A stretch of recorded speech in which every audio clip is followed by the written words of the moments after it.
The winter of 1878 came down on the territory like a hammer. It was not a gentle slide into dormancy, a soft blanket of snow over a sleeping land.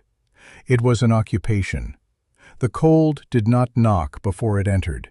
It seeped through the thickest logs, found the smallest cracks in the chinking, and settled in the corners of every cabin like a predator. It was a physical presence, an enemy that could be felt on the skin, in the bones, and in the constant, gnawing hunger of the hearths that devoured wood with insatiable greed. In the fledgling settlement of Stony Ridge, the settlers thought they were prepared. They had spent the summer and autumn felling giants, hewing logs, and stacking firewood until their yards looked like miniature forests. They had built their cabins in the way they all knew, the only way they knew. 4 sturdy walls of single-laid logs, notched and fitted, with mud and moss jammed into the gaps. It was the architecture of haste and hope, the same design that had raised 1,000 other frontier towns. And it was failing. Every morning, the families of Stony Ridge woke to a world encased in frost. Not just on the window panes, but on the inner walls themselves, a delicate, deadly filigree of ice that shimmered in the weak morning light. A bucket of water left too far from the fire would be a solid block by dawn.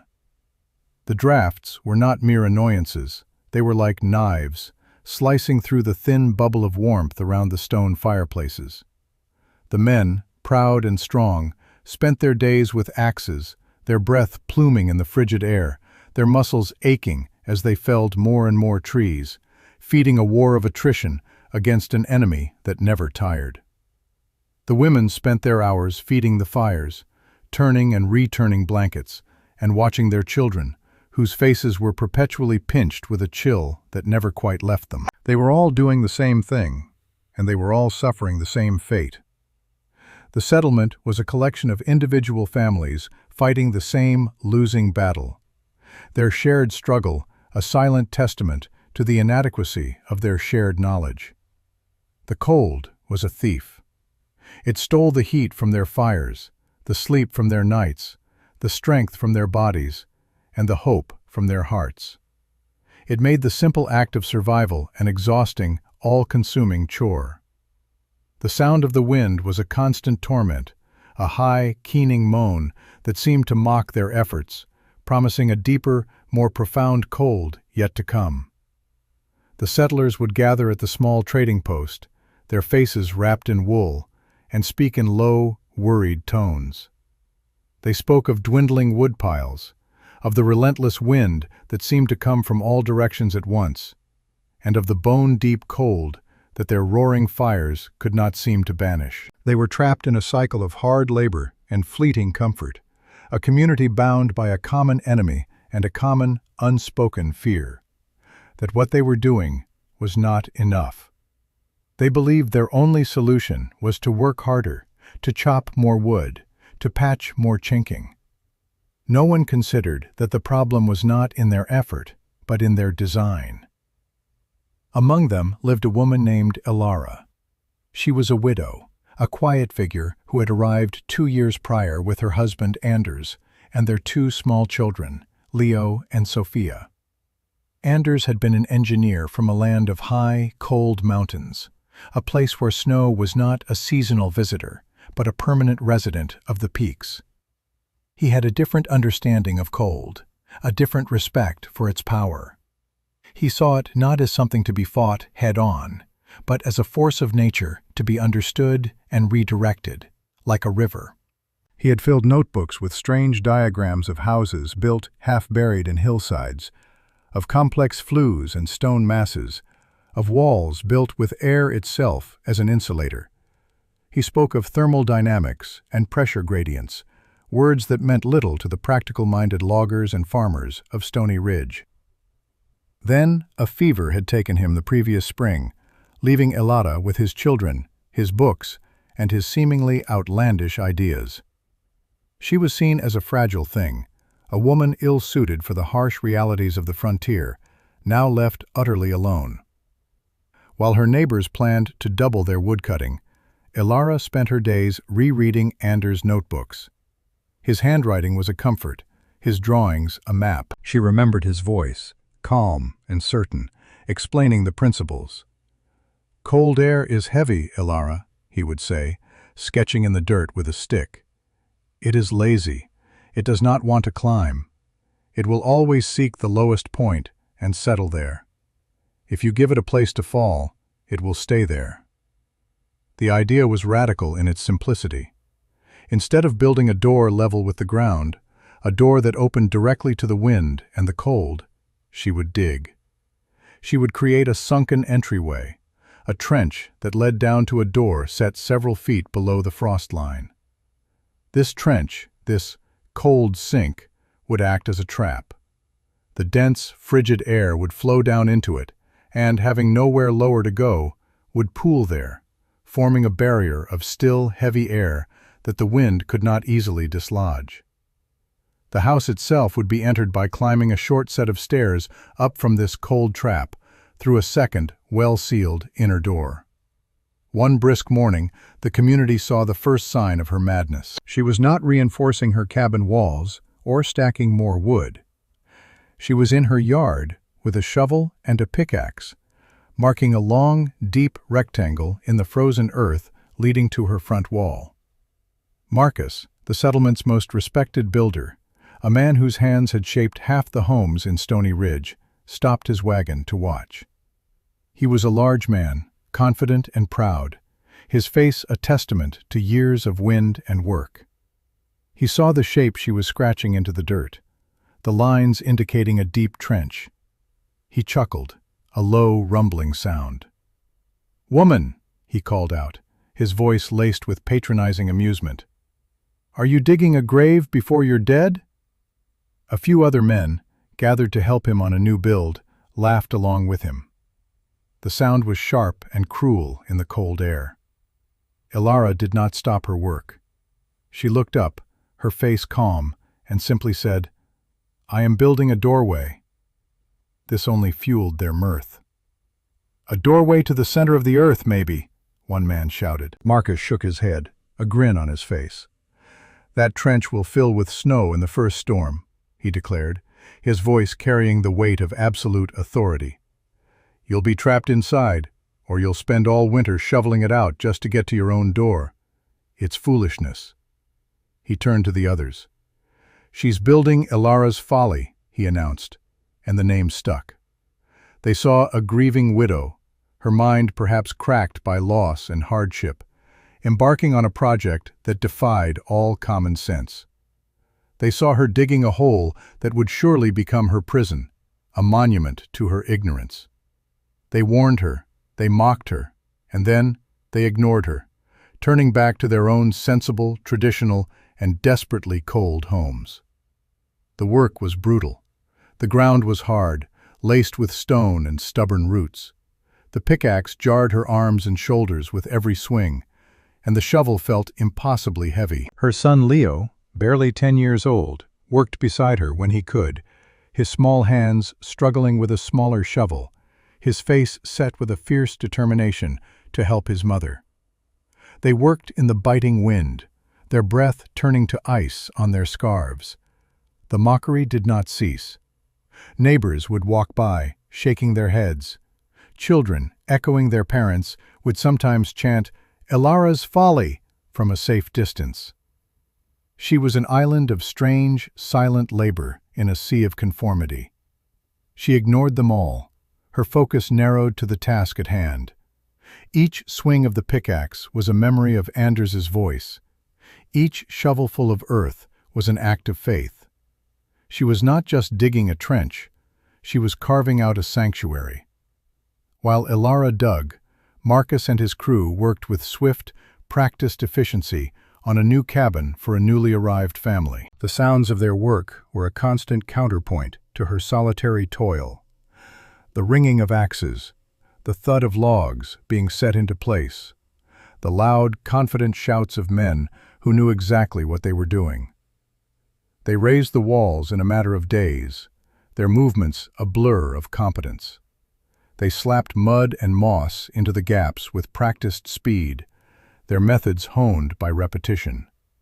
They were building a cabin just like all the others, a testament to the power of tradition and the efficiency of the known.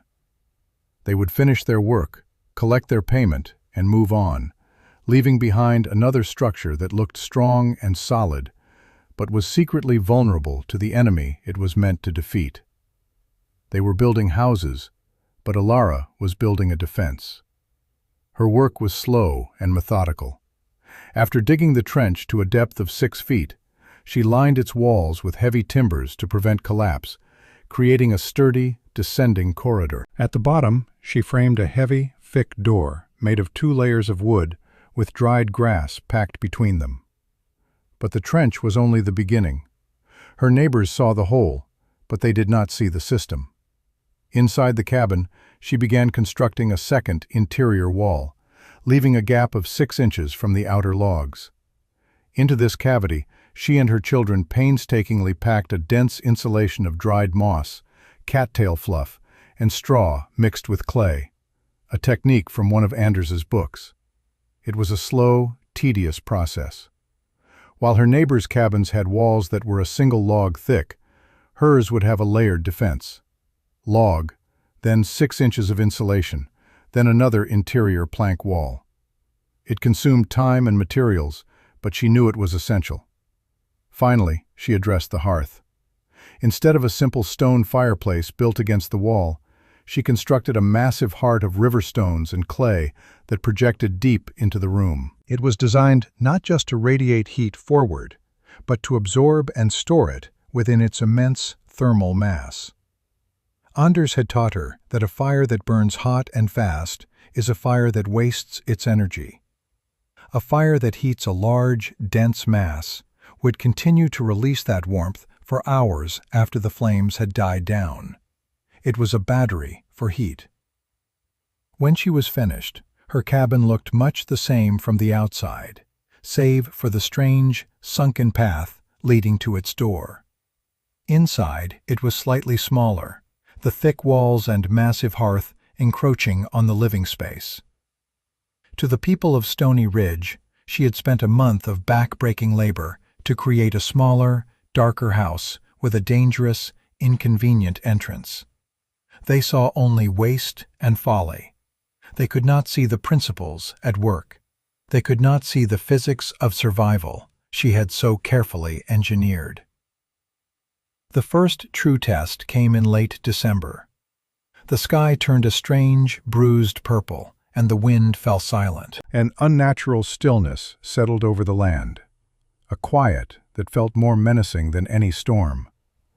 The old-timers called it the breath before the plunge. Then the temperature began to drop. It did not fall, it plummeted. The air grew so cold it felt sharp in the lungs, a tangible substance that burned with its iciness. A great storm, which would later be known as the White Death, rolled down from the Arctic. It was not merely a blizzard, it was a siege of pure elemental cold, accompanied by a wind that howled like a hungry wolf pack. The temperature fell to 20 below zero, then 30, then an almost unimaginable 40 below. The wind drove the snow sideways, a blinding, scouring torrent of white that erased the world. In the cabins of Stony Ridge, the battle was lost almost immediately. The wind, like a malevolent intelligence, found every flaw in their construction. It blasted the chinking from between the logs, opening up dozens of new pathways for the cold. Drafts were no longer knives. They were broadswords, hacking away at the small pockets of warmth. The frost on the inner walls grew thick and hard as stone. Families huddled together under every blanket they owned, their faces illuminated by the frantic, roaring fires. The hearths, which had been hungry before, were now ravenous. Men made desperate, dangerous trips to their woodpiles, returning after only a minute with their faces numb and their beards caked in ice, their arms full of wood that would be consumed in less than an hour. The sound of the wind was a scream, and inside, the sound of chattering teeth and hacking coughs became its echo. The cabin Marcus had just built, his pride and joy, was one of the first to suffer. The family inside was forced to huddle in a single corner, burning their own furniture to keep the fire from dying completely. In Alara's cabin, the world was different. Outside, the wind shrieked and raged, but it passed over the sunken entryway. The snow, driven by the gale, swirled and eddied around the opening. But the trench itself remained largely clear, protected by the strange aerodynamics of the hole she had dug. The heavy, frigid air that had settled in the bottom of the trench was a placid lake of cold, an unmoving buffer between her home and the storm. Inside, the silence was profound. There were no drafts. The air was still and calm. The double-insulated walls held the warmth of the fire like a cupped hand protecting a candle flame. The massive stone hearth, now heated through, radiated a steady, even warmth that filled the entire space. The floorboards were not icy to the touch. The frost that coated every other home in Stony Ridge was absent from hers. Alara sat in her rocking chair, knitting. Her fire burned with a calm, steady flame, consuming wood at a slow, measured pace. In their beds, covered by a single quilt each, Leo and Sophia slept soundly, their chests rising and falling in the peaceful rhythm of children who are safe and warm. The contrast was absolute. Outside, the temperature was 40 degrees below zero, a cold so intense it could freeze a man's life out of him in minutes. Inside the standard cabins of Stony Ridge, the temperature hovered just above freezing, a desperate, damp chill that promised sickness and misery. The families were burning through a cord of wood every 2 days, a frantic, unsustainable pace. Inside Alara's home, the temperature was a steady, comfortable 65 degrees. She was using less than a quarter of the wood her neighbors were, her supply barely dented by the siege. Her children were not coughing. Her hands were not numb. She was not fighting for survival. She was simply living.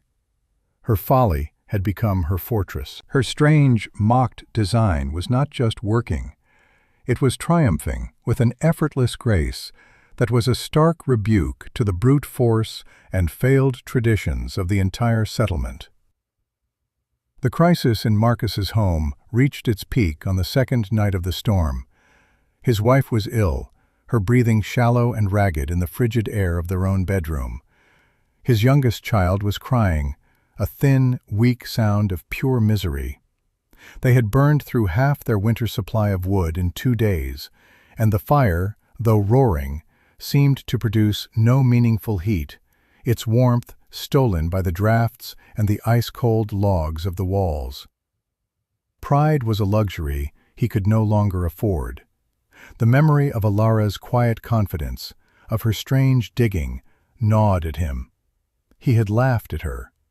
He had named her work a folly.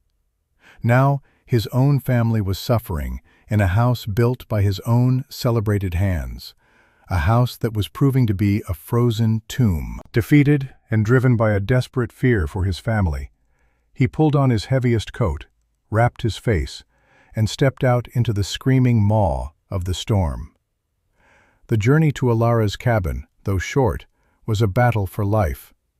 The wind tore at him like a physical beast, and the cold was a crushing weight. He could barely see, the air a thick, swirling vortex of ice and snow. He stumbled, fell, and crawled his way forward, guided by the faint memory of where her cabin stood.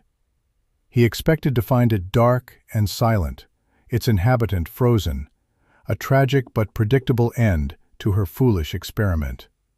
When he finally reached it, he almost fell into the trench. He stared down into the darkness, shielding his eyes. There was no roaring wind at the bottom, only an eerie calm. He navigated the crude steps, his boots crunching in the thin layer of sifted snow. He reached the outer door and pushed. It opened into a small, dark space that was shockingly still and cold, but a dead, unmoving cold. He felt his way to the inner steps, climbed them, and found the second door. He knocked, his hand clumsy and numb. The door opened, and the warmth that flowed out was not a blast of heat, but a gentle, steady presence. It was like stepping from a raging sea into a quiet harbor. Elara stood there, holding a small lamp. She was not huddled in blankets. Her face was not pinched with cold. She simply looked at him, her expression unreadable. Marcus stumbled inside, overwhelmed. He looked around the small, calm room. He saw the gently burning fire, the absence of frost on the walls, the peaceful, even light. He saw her children asleep in their beds, breathing easily. The air was warm. It was not just warm, it was comfortable. It was a level of warmth he had not felt since October. The storm screaming outside seemed a world away, a story from another land. He stood there, the proudest man in Stony Ridge, the master builder, covered in snow, his beard a mask of ice, his body trembling, utterly defeated and utterly stunned. It worked. Her folly worked. He was wrong. Elara looked at the powerful man, now humbled and shivering in her doorway. She saw the desperation in his eyes, the shock and disbelief on his face. She could have said 1,000 things. She could have reminded him of his mockery, of the name he had given her home. She could have asked him why he had come to her folly for help. She could have enjoyed a moment of righteous triumph, a victory she had earned through sweat and ridicule. But that was not her way. There was no gloating in her, no pride in his defeat. Her victory was not over him, it was over the cold, and it was a victory she had sought only for the sake of her children.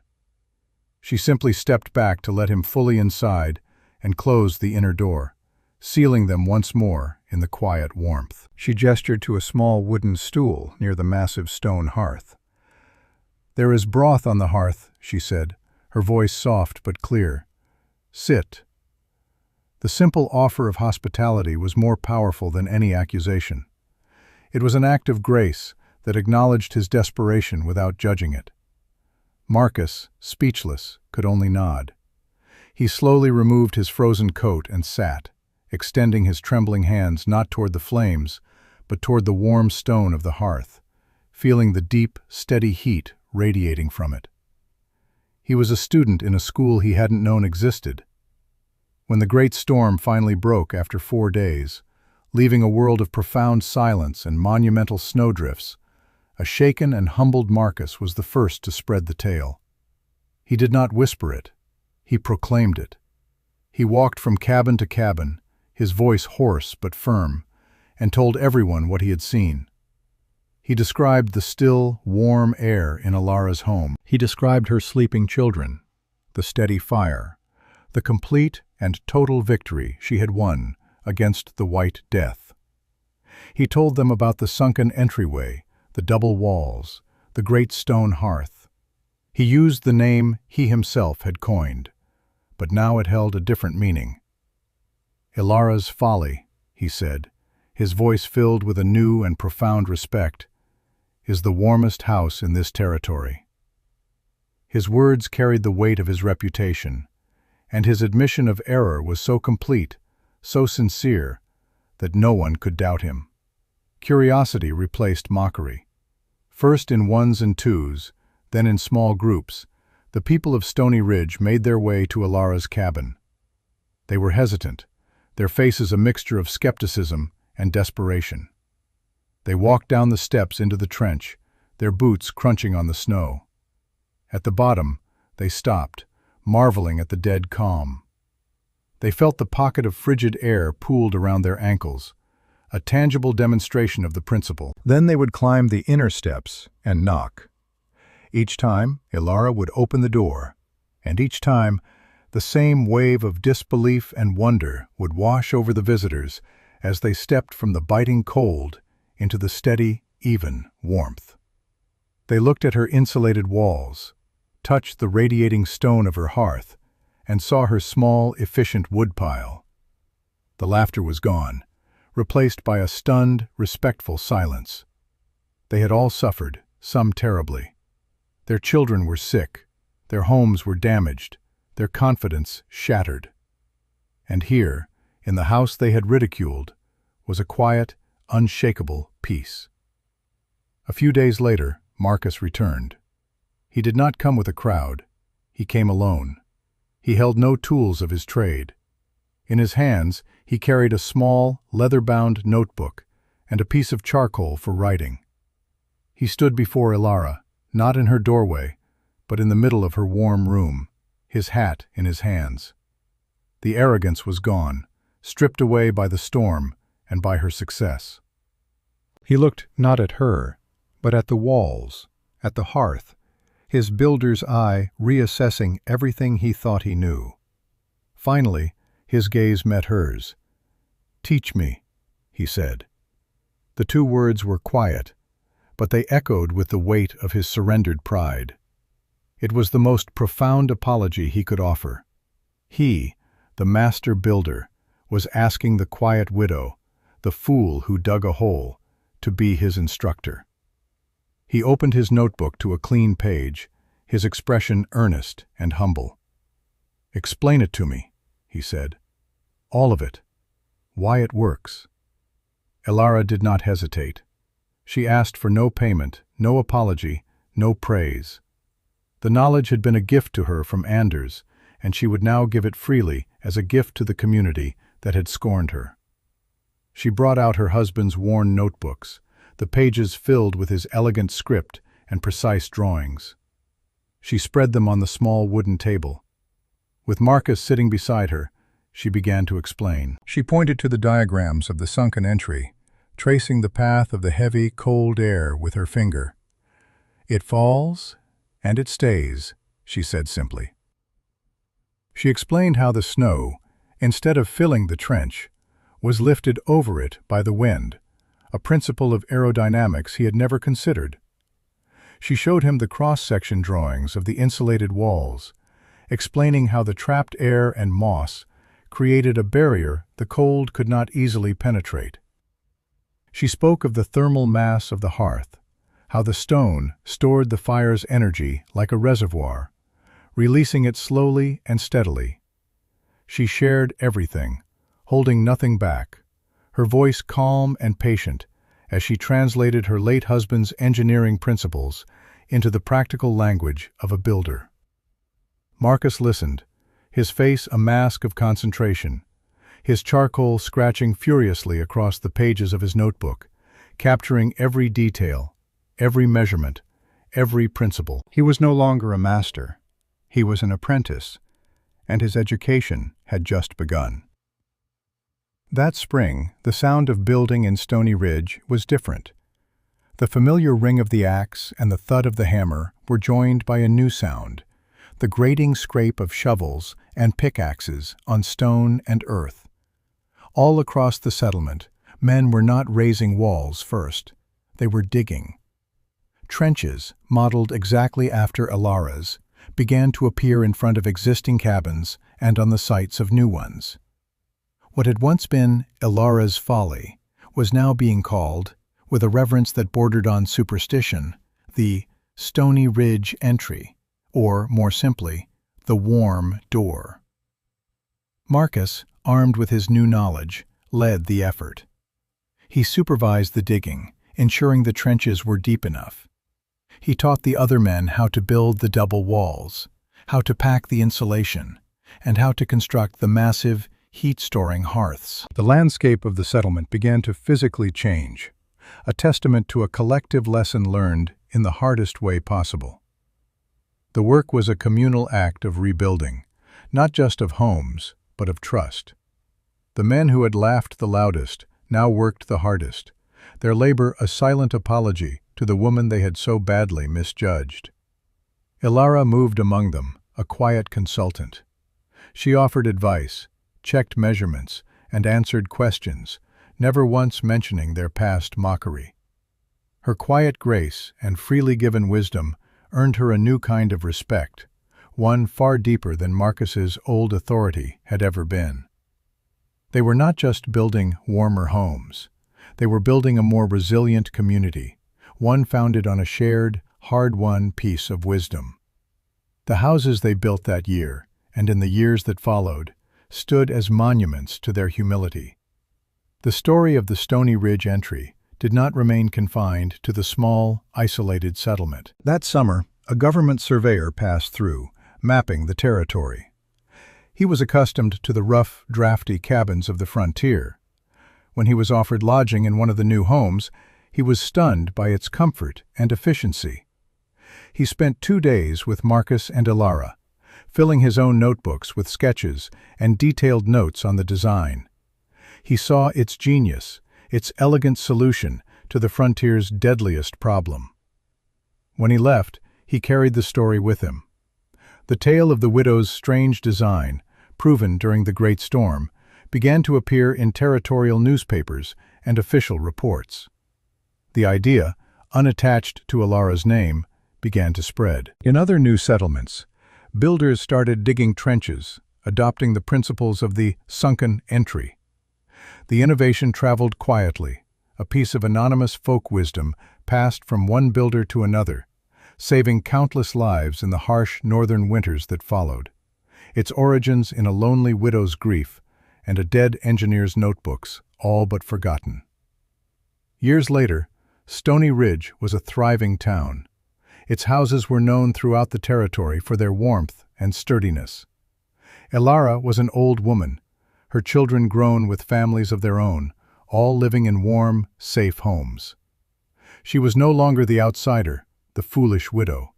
She was the quiet matriarch of the town, a figure of immense respect, though she never sought it. She would sometimes sit by her hearth, the same massive stone structure she had built with her own hands, and watch the flames. She had learned the most profound of lessons from the harshest of teachers. She had learned that wisdom is not always found in the loud confidence of tradition, but often in the quiet courage of observation. She learned that humility is a stronger foundation than pride, and that true strength lies not in fighting the forces of nature, but in understanding them. The winter of 1878 had come down on Stony Ridge like a hammer, but in its wake it had forged a new kind of community, one that understood that the most valuable knowledge is often buried, waiting for someone with the patience and vision to dig. The legacy of her work was not just in the design of the houses, but in the spirit of the people. The generation of children who grew up after the White Death never knew the bone-chilling dread their parents had faced. For them, winter was a time of beauty and peace, not a season of fear. They grew up in homes where the wind howled outside, a distant and powerless ghost, while inside, the steady warmth of the hearth filled every corner. They learned from their parents the story of Ilara's folly, a tale that became a foundational myth for their town. It was a story about listening when others shout, about working when others mock, and about sharing wisdom freely when it is finally sought. It taught them that the most revolutionary ideas often look like madness at first, and that the person with the shovel may be wiser than the man with the blueprint. Marcus, in his old age, would often take his grandchildren to the edge of town and point to the different houses. He would show them the older cabins, the few that survived, and then the newer ones, every single one built with a sunken entry. "A man's pride can build a house," he would tell them, his voice raspy with age. "But it takes humility to build a home that can withstand the winter. I was the best builder in this territory, and I knew nothing. I built walls of wood. She," and he would nod toward Ilara's cabin, "taught us how to build walls of warmth." The lesson had been etched into his soul, and he made sure it was passed down, ensuring that the community would never again let arrogance blind them to a better way. The quiet innovator had not just saved her family. She had redefined survival for an entire generation and for those to come. If this story reminded you of the power of quiet wisdom, share it with someone who believes in looking for answers in unexpected places. And follow for more historical stories of courage, ingenuity, and survival.